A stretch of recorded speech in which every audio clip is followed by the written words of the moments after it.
Espectadores, seja bem-vindo ao canal. Você conhece os coelhos? Você sabe a diferença da raça deles? Como eles se alimentam? Seja bem-vindo ao canal.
Os coelhos são mamíferos lagomorfos da família dos leporídeos.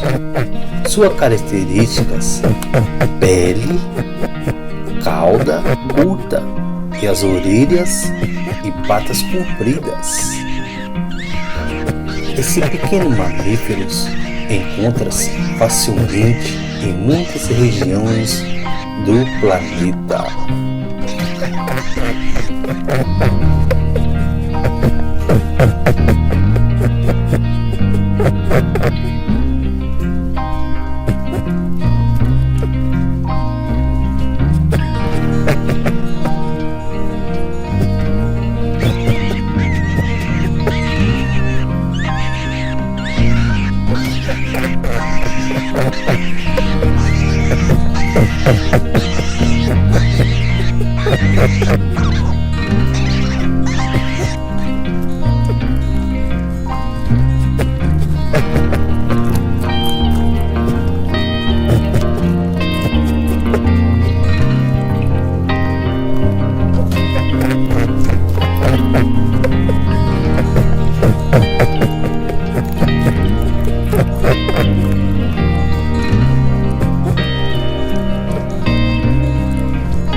faz um movimento saltando com as pernas traseiras.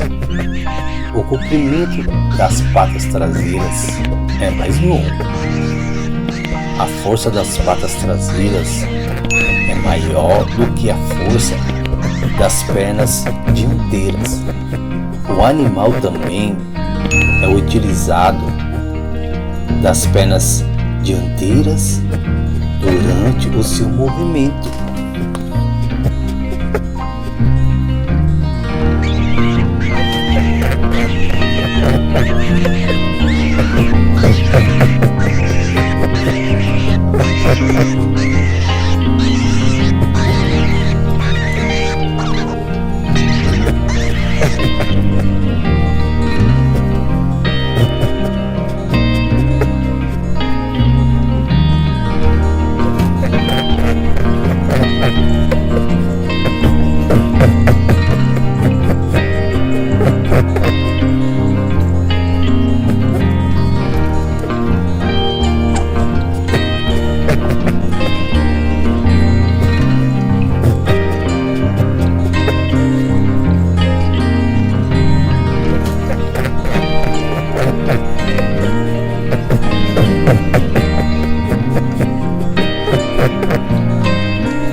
O barulho mais agradável é o barulho dos dentes de ronar. Vai estalar os dentes de trás em um barulho agradável. O coelho está muito contente.